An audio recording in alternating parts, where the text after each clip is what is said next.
अखंडमंडलाकारं व्याप्तं येन चराचरं तत्पदं दर्शितं येन तस्मै श्रीगुरवे नमः. ओम. श्री भगवान वाच. देह तरी वरीची लेकडे आपुलिया परिहिंदे परिभैसका न मोडे मानसीची. ज्ञानेश्वरी नित्यपाठातला कर्मयोग परिपूर्णत्वाने जिथे सांगितलं गेलं आहे, मागच्या वेळेला जसं आपण म्हटलं की कर्मयोग त्याच्यामध्ये ध्यानयोग याचा अंतर्भाव अपसुकृतीने केलेला आहे. कारण कर्मातली कुशलता वगैरे हा सगळा भाग जरी असला तरी उद्देश हा आहे की आत्मज्ञान अंतःकरणामध्ये स्थिरावावं. कारण वैचारिक दृष्टीने आत्मज्ञान कळणं ही काय फार कठीण गोष्ट नव्हे. मीच तत्वस्वरूप आहे हे वाक्य म्हटलं की डन, अजून काय आहे वैचारिक. पण अनुभवणं कठीण गोष्ट आहे. अनुभवल्यानंतर स्थिरावणं हे त्याच्यापेक्षा पलीकडची अजून कठीण गोष्ट आहे. म्हणून गोष्ट जितकी जास्त सिंपल तितकी ती आचरायला कठीण. विशेष काहीतरी करायचं असेल तर आचरणं सोपं असतं, पण जेवढं सोपं किंवा जेवढं साधं तेवढं राहणं कठीण. म्हणून लोकांशी पण वावरत असताना साधं व्यवहारामध्ये पण साधी माणसं जनरली क्वचित आढळतात. कारण की त्या साधेपणाचा माणसाला तितका हव्यास नसतो, त्याला काहीतरी विशेष व्हायचं असतं. आणि तसं ज्ञानस्थिती पण किंवा ज्ञानविचार पण विशेष गोष्ट वाटते तोपर्यंत ठीक आहे. रोजच्या आचरणात येण्यामध्ये असं लक्षात येतं की हे खूप सहज आहे, साधं आहे. आणि त्या साधेपणामध्ये मन काहीतरी कॉम्प्लेक्स निर्माण करतं. आणि मुख्य गोष्ट ही आहे की अंतःकरणाची स्थिरता. आणि त्या शांतीमधून ते ज्ञान हे किती आतमध्ये मुरलेलं आहे ही अंतःकरणाच्या शांतीवरून म्हणजे टेस्ट जर करायची असेल तर ती काय आहे की ज्ञान किती स्थिरावलंय, तर शांती किती आहे अंतःकरणात. लोकांपुढे वावरायचा एक शांत चेहरा असू शकतो, पण आतमध्ये तगमग भरपूर आहे आणि बाहेर शांतता आहे. ती कृत्रिम शांती म्हणजे काही ज्ञान नव्हे, अंतःकरणातच शांत.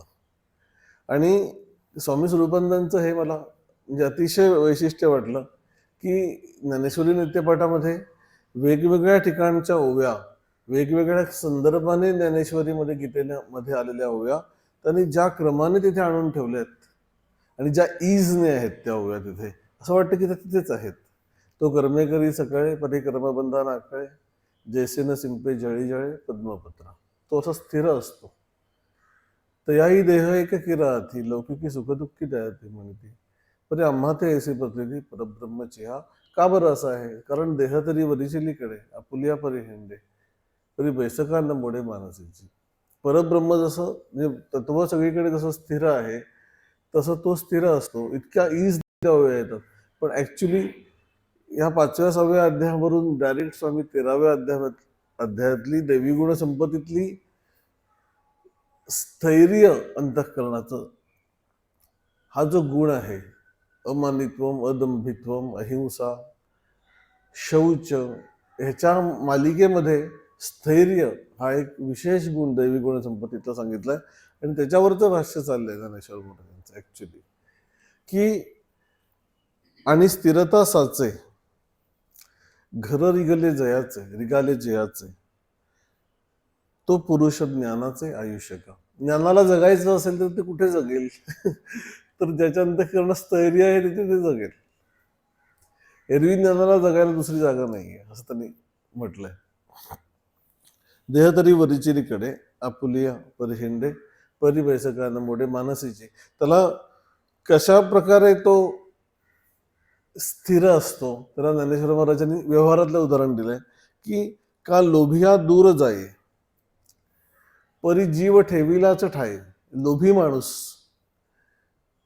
घरातून काहीतरी कामानिमित्त दूर गेला, पण तो जातोय कुठेतरी कामानिमित्त, पण सगळं अंतःकरण आज घरात जिथे ठेवलेली आहे तिथेच त्याचं ते गुंतलेलं आहे. तैसा देहो चाळिता नव्हे चळू चित्ता. देहच जरी चढला तरी अंतःकरण चढत नाही.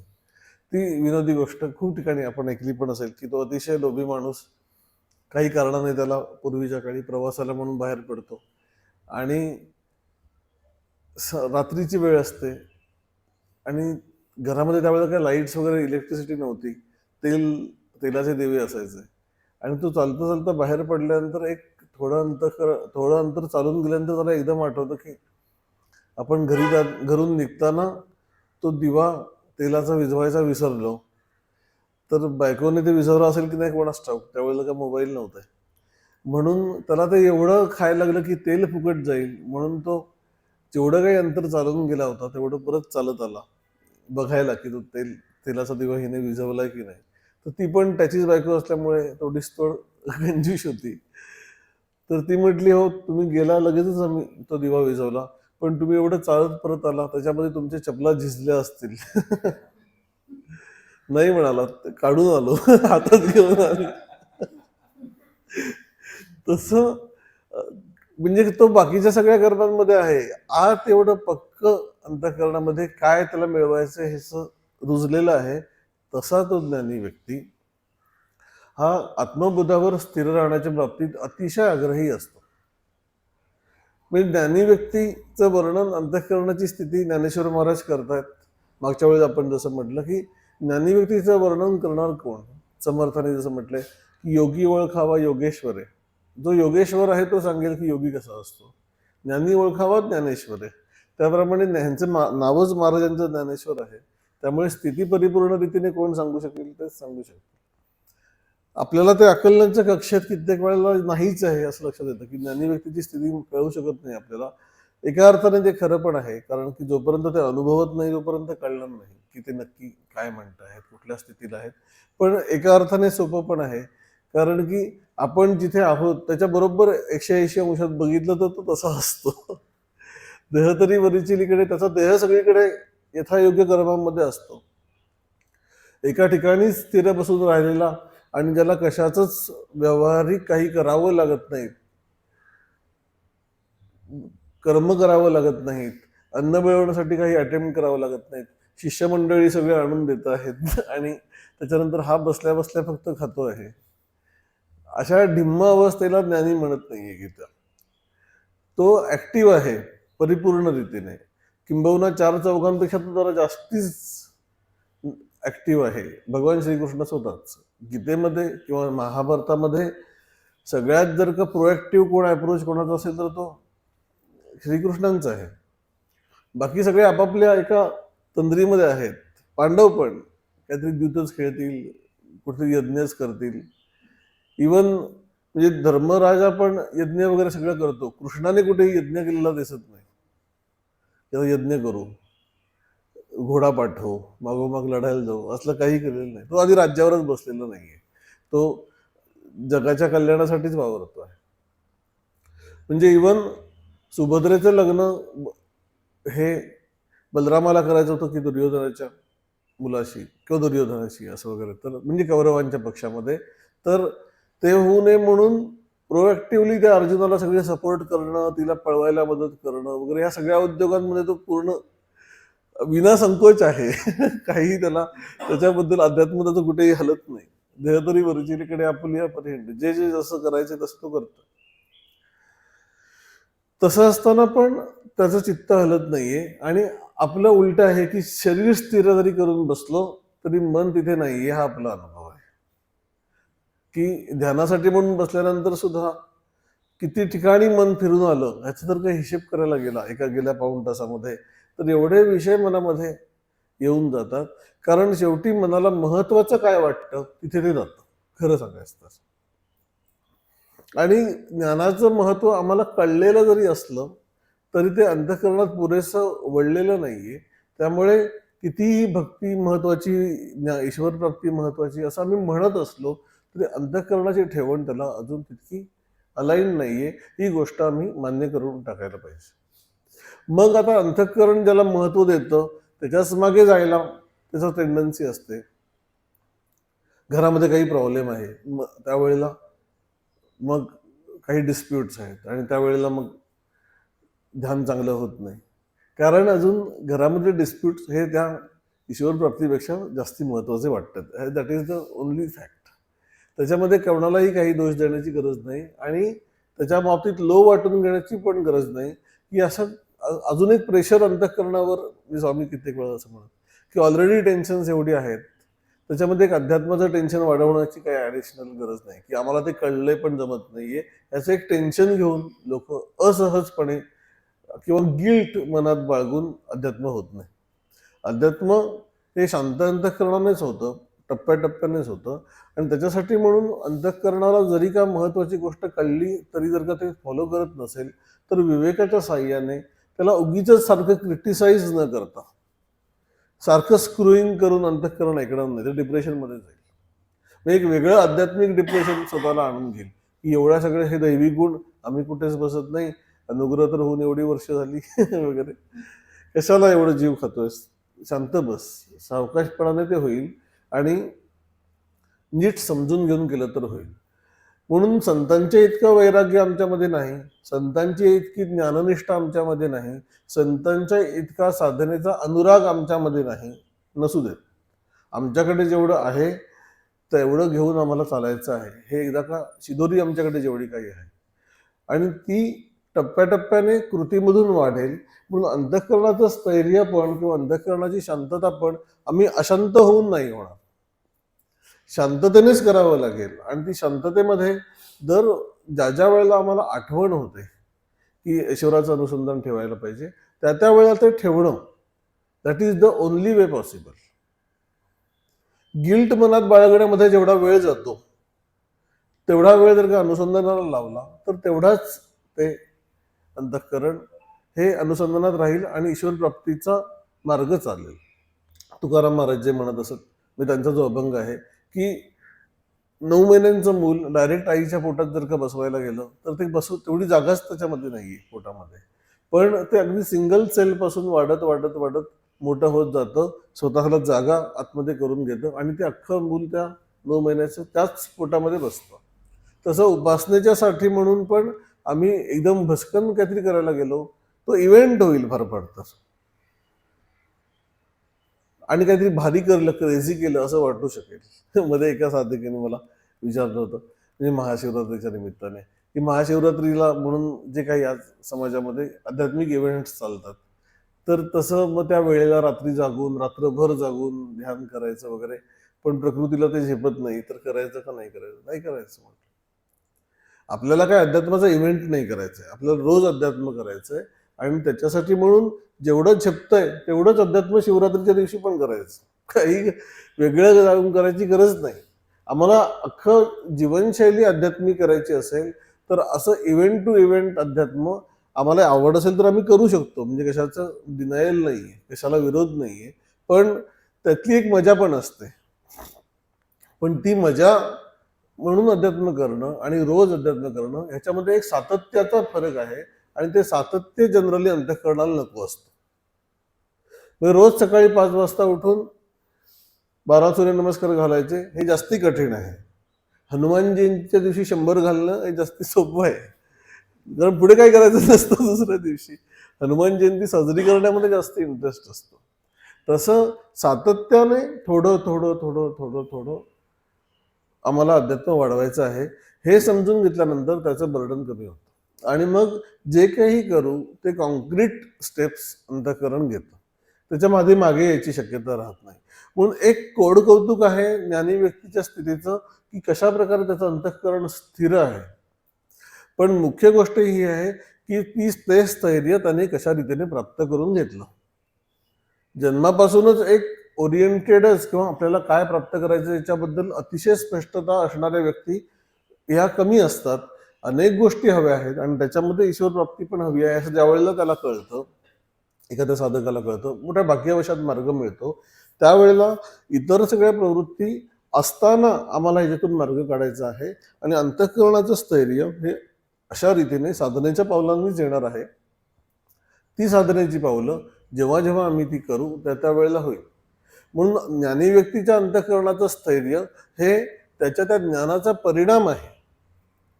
आणि आम्ही जे साधू पाहतो आहोत ते स्थैर्य आम्हाला साधनेचा परिणाम म्हणून आधी थोडंसं स्थैर्य आम्हाला अंतःकरणाला लागेल. ते पण जर का नसेल तर तो माणूस काहीच करू शकणार नाही. तर एवढ्या प्रायोरिटीज वाटतात, अध्यात्माला वेळ पण नाही असं जे वाटतं. स्वामी कित्येक वेळेस गमतीने असं म्हणत असत की मरायला पण वेळ नाही. तर मरायला वेळ नाही लागत. तुम्हाला वेळ असो ना असो, त्याची वेळ आली मृत्यू न म्हणे हा संत, मृत्यू न म्हणे हा महंत. कोणासाठी सुद्धा ते थांबत नाही. तसं मरायलाही वेळ नाही अशी अवस्था जर का असेल तर इतकं अंतःकरणाचं चांचल्य हे आम्हाला बसूच देणार नाही ध्यानासाठी, म्हणून काहीच करू देणार नाही, उपासना करू देणार नाही. पण आमच्याकडे एवढं तरी अंतःकरणाची स्थिरता आहे की बाकी सगळ्या गोष्टी बाजूला ठेवून 15-20 मिनिटं तरी दिवसभरातली आम्हाला मिळत नाहीत.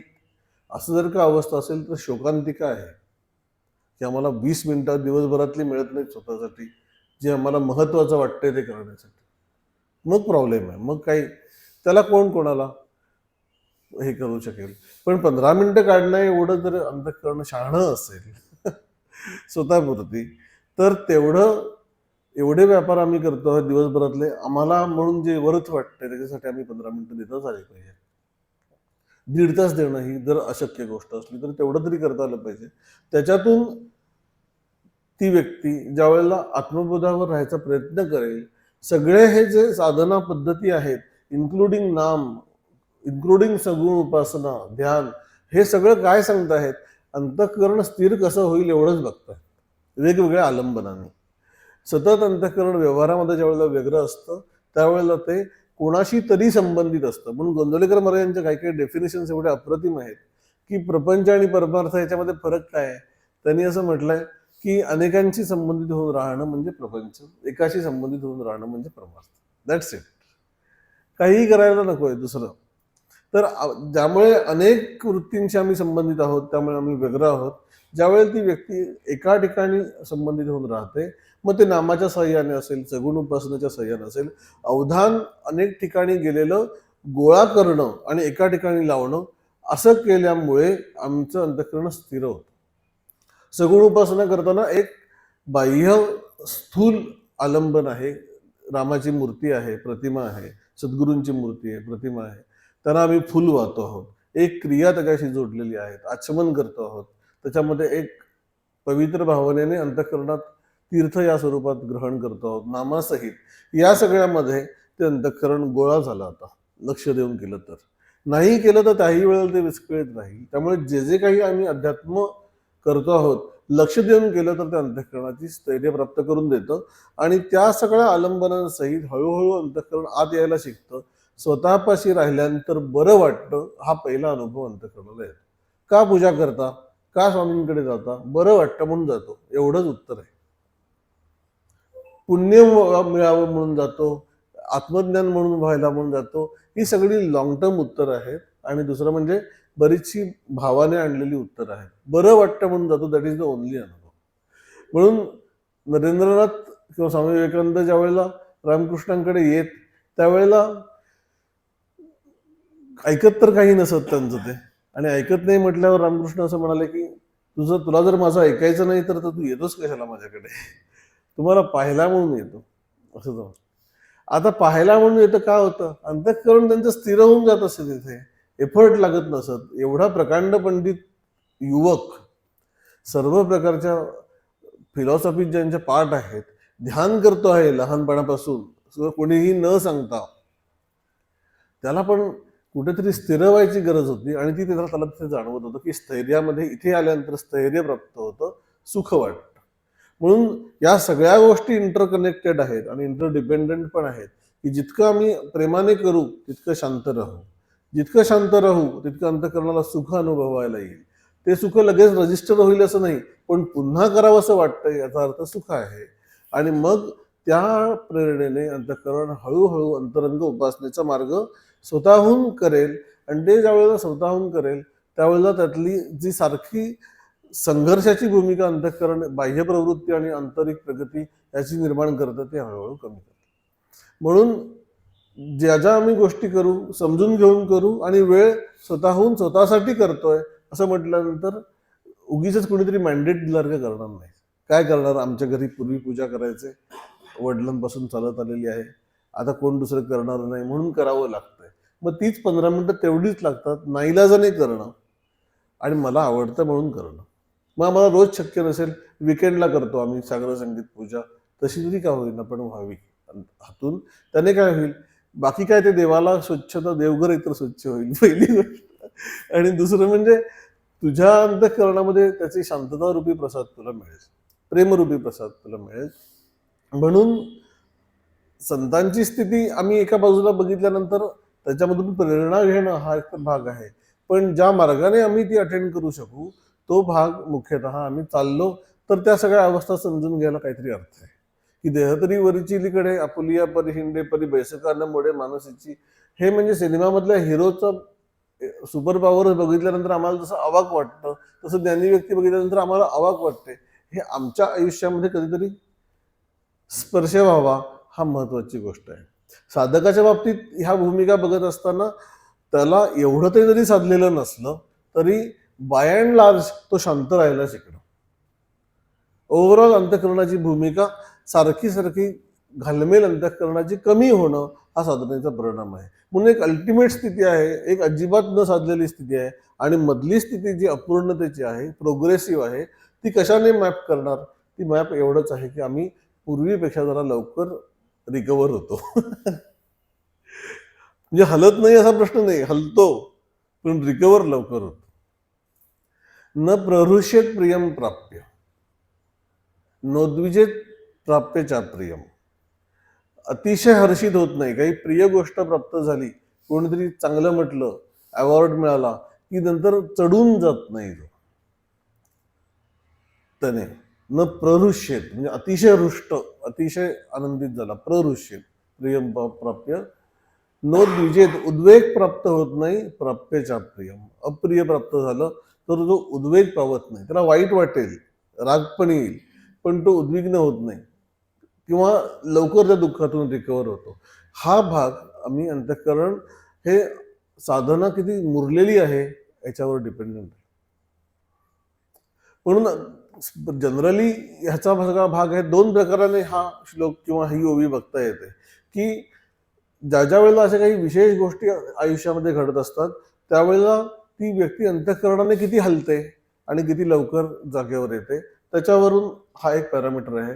आणि दुसरं म्हणजे ज्या वेळेला काहीच चालू नसतं वेगळं आयुष्य, हे काय रोज आम्हाला काहीतरी नवीन गोष्टी किंवा नवीन प्रॉब्लेम्समध्ये टाकेल असं नाहीये, नवीन रिस्क काय रोज नाही आहेत.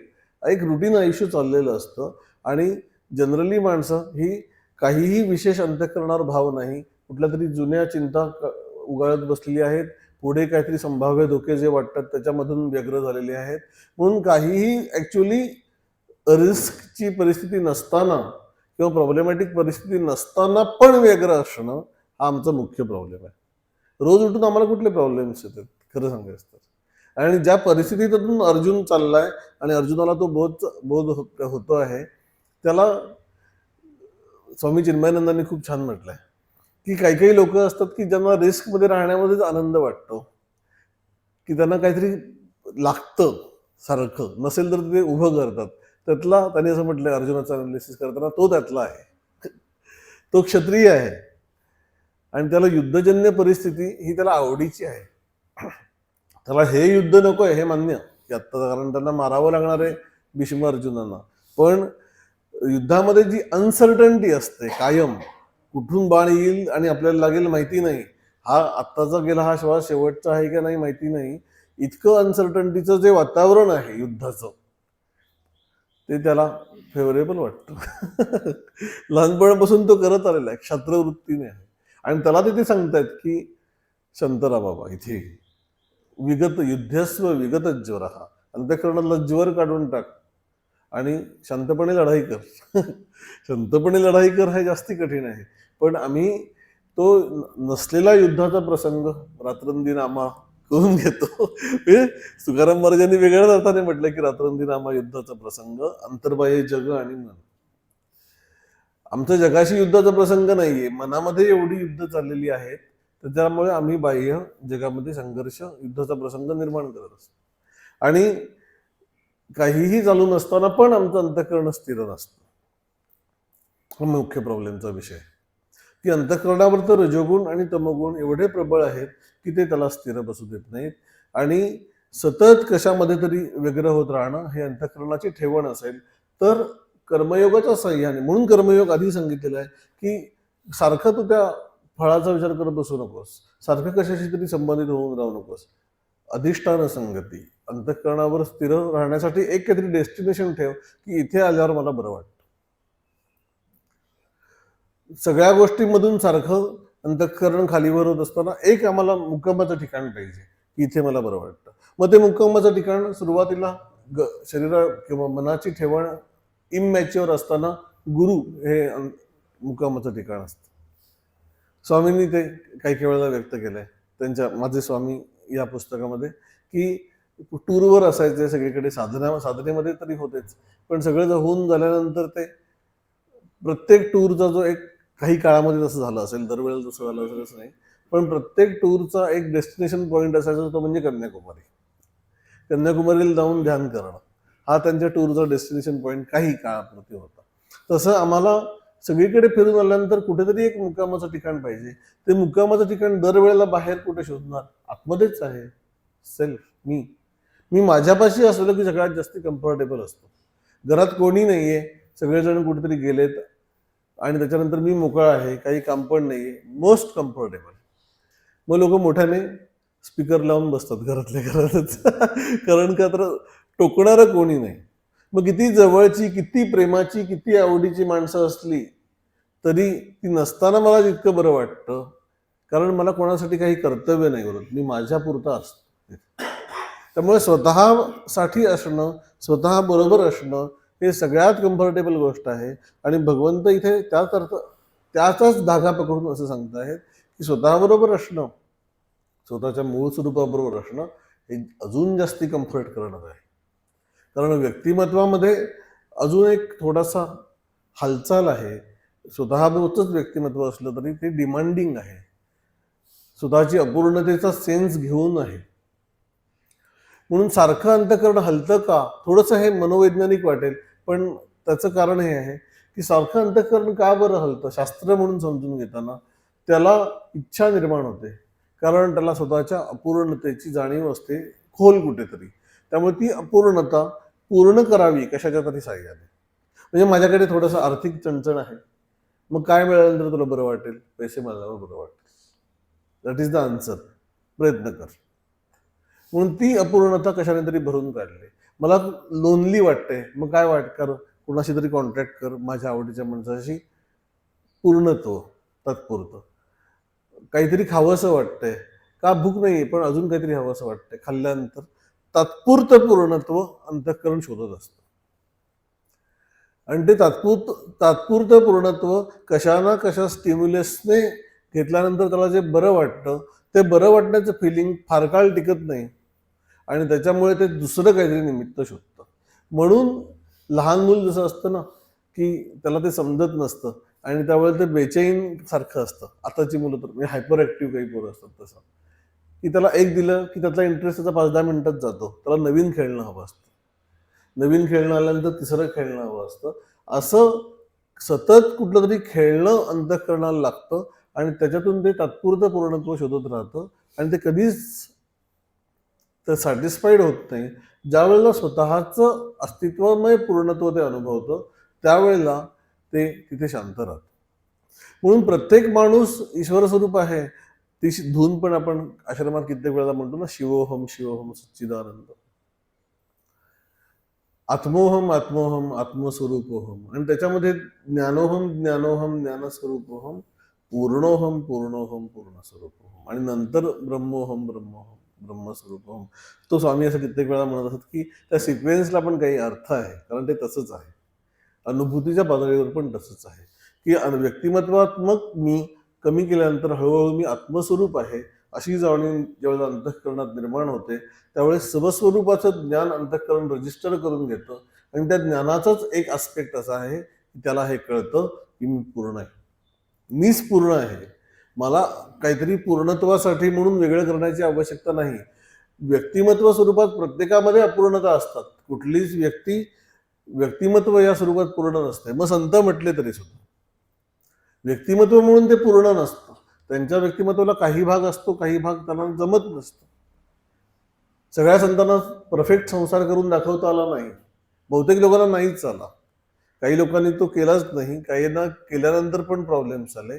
पण अस्तित्व या स्वरूपात मी पूर्ण आहे. माझं अस्तित्व हे कशावरही डिपेंडंट नाहीये.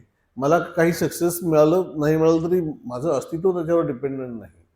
माझं शारीरिक सामर्थ्य कमी आहे जास्त आहे ह्याच्यावर हे माझ्या अस्तित्वाला अफेक्ट करत नाही. त्याप्रमाणे माझ्या आंतरिक क्वालिटीज कमी जास्त असेल, मला चांगलं गाता येत नाही, ह्याचं माझ्या अस्तित्वावर काहीच परिणाम होत नाही. अस्तित्व इन इटसेल्फ पूर्ण आहे.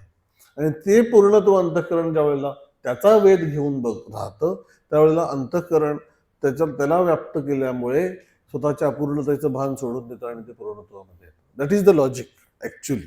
समजून घ्यायला गेलं की हे असं का होतं. स्वतःपाशी आल्यानंतर ते फुलफिल का होतं आणि बाह्य राहिल्यानंतर ते तितकं फुलफिल का नाही होत. सगळा जो एफर्ट आहे खरं बघायला गेला तर अशा प्रकारे पूर्णत्व आणि शांत राहणं हाच एफर्ट आहे अंतःकरणाला. लॉंगिंग फॉर व्हॉट वी आर लॉंगिंग हे जर का नीट तपासलं तर असं लक्षात येतं की अशा प्रकारे परिपूर्णत्व अंतःकरण शोधतंय. बाह्य जोपर्यंत शोधतंय तोपर्यंत ते कायमचं परिपूर्ण राहत नाही. आतमध्ये शाश्वत तत्व मीच आहे हे त्याला लक्षात आल्यानंतर त्याच्याशी संलग्न होऊन राहण्याची शक्ती जेवढी अंतःकरणाला प्राप्त होईल. कळणं हा एक भाग आहे, शक्ती नसते त्याला तिथे राहण्याची. कारण तात्कालिक सुख दिसत असतं. ते तात्कालिक सुख कोणाशी तरी गप्पा मारण्यामध्ये असतं आणि त्या गप्पा मारण्यामधून बरं वाटलं तर तितकं स्ववर राहण्यावर बरं वाटत नाही.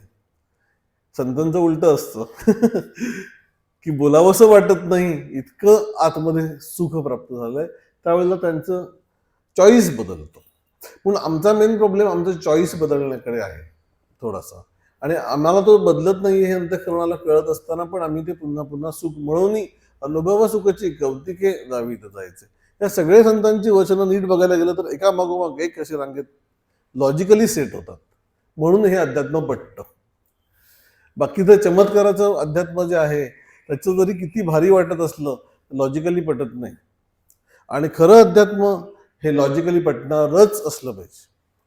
अव्यवहारी आणि बुद्धीला विसंगत, बुद्धिनिष्ठेला विसंगत असं अध्यात्म आम्हाला काहीही कामाचं नाही, काहीही कामाचं नाही. कारण त्याने बुद्धी स्थिर होणार नाही, अंतःकरण स्थिर होणार नाही. म्हणून किती साधं वाटलं, चमत्कार नाही, कुठल्याही प्रकारचं अनुभूती नाही, सो कॉल्ड अद्भुतता नाही, पण हेच वर्थ आहे. कारण त्याने अंतःकरण जे शिकेल ते दुसरं कशामधूनही तितकं समाधान प्राप्त करून घेणार नाही. म्हणून संतांनी पण याचं सगळ्याचं वर्णन करत असताना चोखामेळ्यांचा जो अभंग आहे, देही देखली पंढरी आता आत्मा विटेवर, आत्मा अविनाशी विटेवर असं त्यांनी म्हटलं. तो हा पांडुरंग जाणा, तोच जो माझ्यामध्ये मी या स्फुरणाने व्यक्त होतोय तोच पांडुरंग आहे. शांती रुक्मिणी निजांगना. आणि त्याची पत्नी रुक्मिणी ती कशा रूपाने आहे, शांती या स्वरूपात आहे. शांती हा काय आत्म्याचा गुण नाहीये, तो अंतःकरणाचा गुण आहे. त्यामुळे विठ्ठल आत प्रॉपर विटेवर उभा आहे कशावरून कळेल, शांती रुक्मिणी तिथे दिसली तर. साहेब घरात आहेत की नाही कशावरून कळतं, मॅडम वरून कळतं. तसं आहे ते शांती रुक्मिणी निजांगना.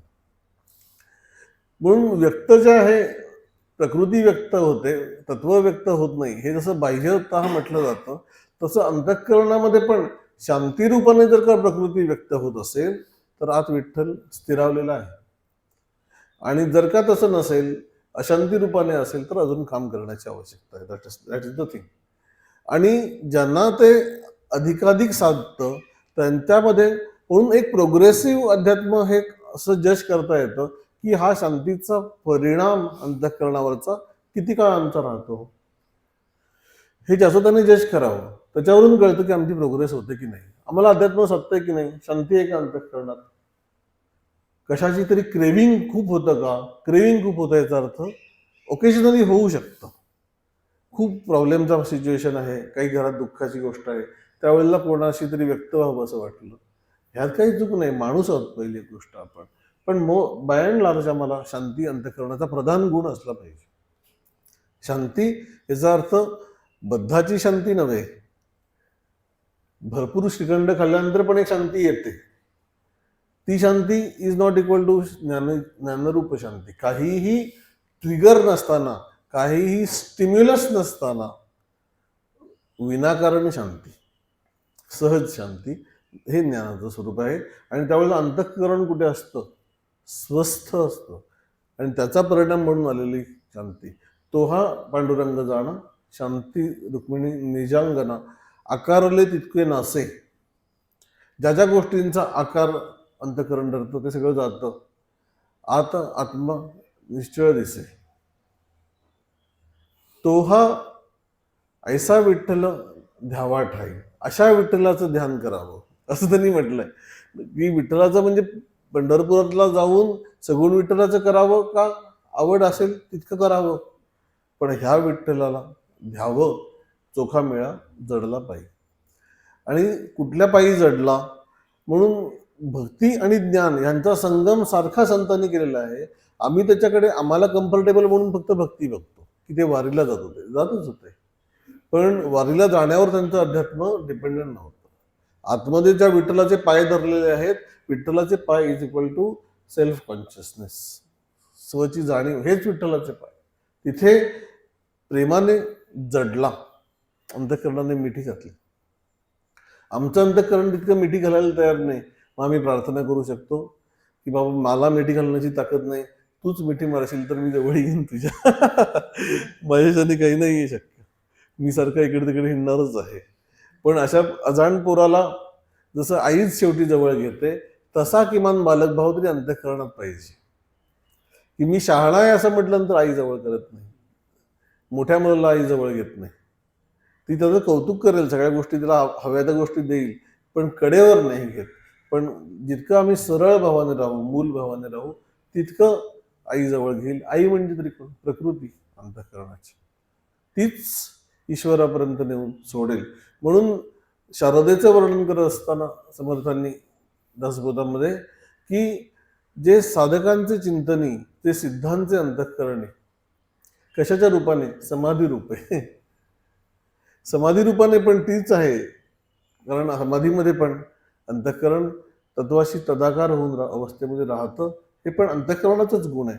समाधी काय आत्म्याला प्राप्त नाही होत, अंतःकरणालाच प्राप्त होते, प्रकृतीला, जीवालाच प्राप्त होते. त्या रूपाने ती आहे. तसा टप्प्याटप्प्याने त्याचा अनुभव घेता घेता हळूहळू अंतःकरण हे ज्ञानस्थितीला प्राप्त होतं. आणि ते आत्मबोध वर असताना अंतःकरणाची शांती हे संतांचं वैशिष्ट्य आहे. आणि ते वेगवेगळ्या प्रकारे संतांनी व्यक्त केलेलं आहे. की कलावती आईंचा त्याच्यावर एक सुंदर दृष्टांत आहे. म्हणजे त्यांनी त्यांच्या एका पुस्तकाच्या सुरुवातीला आत्मारामाचं स्तवन केलेलं आहे. म्हणजे रामाचं स्तवन नाहीये ते, आत्मारामाचं स्तवन असं म्हटलेलं आहे. आणि त्याचं वर्णन करताना ते असं म्हणतात की चराचरामध्ये कायम व्याप्त असलेल्या त्या आत्मारामाला मी नमस्कार करते. आणि त्या आत्मारामाचं डाव्या अंकावर म्हणजे मांडीवर परमशांतीरूपी सीता विराजमान आहे, असं त्यांनी म्हटलं. म्हणजे रामाचं जे राम दरबाराचं चित्र असतं ना, तो राम बसलेले आहेत आणि बाजूला सीता मांडीवर बसलेली आहे, लक्ष्मण आणि मारुतीराय खाली बसलेले आहेत. त्याचं त्या वर्णन वेगळ्या रीतीने करतात की त्या आत्मारामाच्या अंकावर परमशांतीरूपी सीता विराजमान आहे. आणि मनरूपी मारुतीरायाचं ते विश्रांती स्थान आहे. मारुतीराय म्हणजे मन आपलं. कारण मन जसं चंचल आहे तसा तो मारुती पण ऍक्च्युली वानर आहे, माकड आहे. आणि मन हे माकडासारखंच आहे, त्यात काही आपल्याला सांगायची गरज नाही. पण ते शहाणं माकड असल्यामुळे, माकड असलं तरी सुद्धा ते त्याला विश्रांती स्थान माहितीये रामरूप. म्हणून ते इंडिकेटिव्ह आहे सगळं की मन तुमचं तसं असलं तरी विश्रांती स्थान जर का त्याने रामासारखं शोधलं तर मारुतीसारखं सामर्थ्यशाली होईल. मनरूपी मारुतीरायाचं ते विश्रांती स्थान आहे. आणि ज्याच्या जसं रामाने त्याच्या पराक्रमाने दैत्यांचा नाश केला, तशा रामाच्या प्रतापामुळे काम, क्रोध, लोभ, दंभ, मोह, मत्सर इत्यादी दैत्यांचा ज्याने नाश केलेला आहे स्वतःच्या नामप्रतापाने, आणि लिंगदेहरूपी लंकापुरीमध्ये राहणारा म्हणजे आपल्याच शरीरामध्ये राहणारा अहंकार रूपी रावणाचं त्याने निर्दालन केलेलं आहे रामाने. म्हणजे ते ती जी आरती आहे ना त्याच्यावरूनच ते थोडंसं इंडिकेटिव्ह घेतलं. लिंगदेह म्हणजे रावण मर्दोनी वगैरे ती सगळं जो आरती आहे त्याच्यावरूनच ते घेतलंय. आपण शेवट त्याचा खूप सुंदर आहे. आणि जो राम मानव वेश धारण करून मुमुक्षूंना भवसमुद्राला पार करण्यासाठी म्हणून गुरुरूपाने अवतरतो आणि तत्वबोध रूप सेतू बनतो असं त्यांनी म्हटलं, आणि त्यांना भवसागराच्या पार पोचवतो. अशा रामाला मी नमस्कार करतो. त्याच्यातून सांगायचं आहे की आत्मस्वरूप आणि सगुण स्वरूप या दोन्ही अर्थांनी तुम्ही त्याच तत्वाची उपासना करू शकता आणि अंतःकरण स्थिर करून घेऊ शकता. अंतःकरणाची भूक ही दरवेळेला ज्ञानाची असेल असं सांगता येत नाही, ती प्रेमाची पण असते. दोन्ही प्रकारे अंतःकरणाला तृप्त व्हावं लागतं. जसं एखाद्या भांड्यामध्ये किंवा पातेल्यामध्ये दूध गरम करायला ठेवलं आणि त्याच्यानंतर ते दूध थोडंसं काही त्याच्यातून पुढे पदार्थ बनवायचे तर दूध थंड व्हावं लागतं, त्याशिवाय पुढे जाता येत नाही. पण दूध थंड करायचा हा हेतू असला तसं तरी भांड पण थंड व्हायला लागतं. म्हणून आतमध्ये बुद्धीला ज्ञानस्वरूप आकळावं ही खरी तर रिक्वायरमेंट आहे, पण भांड पण थंड करायला लागतं मन, कारण ते प्रेमाने थंड होतं, ते केवळ ज्ञानाच्या बोधाने थंड होत नाही. म्हणून सगुण उपासना त्याच तत्वाची आहे. त्याला आम्ही वेगळं आमच्या सोयीसाठी म्हणून वेगळं, आमच्या भुकेसाठी म्हणून वेगळं नाव देतो आहोत. आणि निर्गुण उपासना म्हणजे ध्यान. या दोन्हींचं कॉम्बिनेशन करून ती आत्मस्थिती हळूहळू अंतःकरणात बांधते. केवळ तत्व तत्व तत्व असा धोशा लावून अंतःकरण शिकत नाही. केवळ भक्तिरूपी नुसते उपचार करून ते ज्ञानाचा बोध ग्रहण करत नाही. दोन्हीचं कॉम्बिनेशन, ज्ञान स्वपाशी ध्यान करत असताना त्यालाच ज्यावेळेला आम्ही सगुण रूपाने बसतो त्यावेळेला तेच ईश्वर तत्व आमच्या सोयीसाठी म्हणून ईश्वर म्हणून निर्माण होतं, भक्तासाठी म्हणून. म्हणून रामकृष्ण कित्येक वेळेला बोलताना असं म्हणत असत की हनुमानाचा दास्य भाव रामाबद्दलचा, पण तोही रामाला असं म्हणतो आहे की ज्यावेळेला शरीर रूपाने मी तुम्हाला पाहतो त्यावेळेला मी तुमचा दास आहे, जीवरूपाने ज्या वेळेला पाहतो त्यावेळेला तुम्ही ईश्वर आणि मी भक्त आहे, आणि ज्यावेळेला तत्वरूपाने पाहतो त्यावेळेला तुम्हीच मीच तुम्ही. तसं या सर्व अंगांनी आमच्या अंतःकरणात जो जो भाव निर्माण होतो त्या भावाने पुन्हा पुन्हा ईश्वराशी येऊन संबंधित होऊन राहणं, याने अंतःकरण स्थिर राहायला शिकतं. आणि ते स्थैर्य ज्ञानस्थितीमध्ये परिपूर्णत्वाला बघायला मिळतं. त्याला स्वामी स्वरूपानंदांनी एका अभंगामध्ये की कधी खाई तुपरोटी, कधी राहे अर्धपोटी. वेगवेगळ्या परिस्थिती आयुष्यामध्ये येऊ शकतात, म्हणजे सगळ्यांच्याच आयुष्यात सगळ्याच परिस्थिती येतात अशातला भाग नाही, पण कुठलीही सिच्युएशन असू शकते. कधी खाई तुपरोटी, कधी राहे अर्धपोटी, कधी झोपे गादीवरी, कधी घोंगडी अंतरी, कधी लोकरीची शाल, कधी पांघरी वाकळ, कधी हवेली सुंदर, कधी चंद्रमौळी घर, कधी सज्जनांची भेटी, कधी नाठाळाशी गाठी. हे आपण रिलेट करू शकतो. म्हणजे कधी गळा पुष्पहार, कधी निंदेचा भडीमार, कधी सुखाचा संसार, कधी हिंडे दारोदार. याच्यामध्ये एकाच व्यक्तीला पण हे सगळं थोडं मोर ऑर लेस भोगावं लागतं, हाही भाग आहे. आणि दुसरं म्हणजे वेगवेगळे संत वेगवेगळ्या याच्यातल्या परिस्थितीमधून जात असतात. म्हणजे काही लोकांचा सुखाचा संसार पण झाला एकनाथ महाराजांसारखा, आणि काही लोकांना भिक्षामागे फिरावं लागलं, तरी सुद्धा सगळ्यामध्ये एक कॉमन फॅक्टर आहे. स्वामी म्हणे आत्मस्थित संत सुख दुःखात येतं. म्हणून एक गाभा आहे की आत्मस्थित असणे, आणि त्याचा परिणाम म्हणून सुखदुःखात येतं. ही अवस्था अनुभवायला येते. आणि मग तो कुठेही असला तरी तो आतमध्ये त्याच्याबरोबर त्याचं मुक्कामाचं विश्रांतीचं ठिकाण कॅरी करत असतो, सेल्फ. म्हणून देह तरी वरिचिलीकडे, म्हणजे बाह्य व्यापारामध्ये आपुलिया परी हिंडे, परी बैसका न मोडे माणसाची. माणूस म्हणजे मनाची बैठक मोडत नाही. ती बैठक कुठे आहे? सेल्फ ही बैठक आहे. आणि ज्या वेळेला भक्त या अंतःकरणाने पाहतो त्यावेळेला ईश्वर ही बैठक आहे. त्याच्याशी संबंधित होऊन राहणं हा ज्या अंतःकरणाचा स्थायी भाव बनलेला आहे त्याला ज्ञानी किंवा भक्त एकच आहे. ते परिपूर्ण ज्ञानी परिपूर्ण भक्त या दोन वेगळ्या गोष्टी नाहीत, एकच गोष्ट आहे. वेगळ्या अँगलने ते बघणं चाललेलं आहे. असं ज्याला परिपूर्णत्वाने प्राप्त झालंय त्या चित्ताला समत्व प्राप्त होतं. अर्जुना समत्व चित्ताचे, त्याची सार जाणं योगाचे. जिथं मन आणि बुद्धीचे ऐक्य ते पुढची ओवी आहे. आपण पुढच्या वेळेला बघू. हरिओम तत्सत.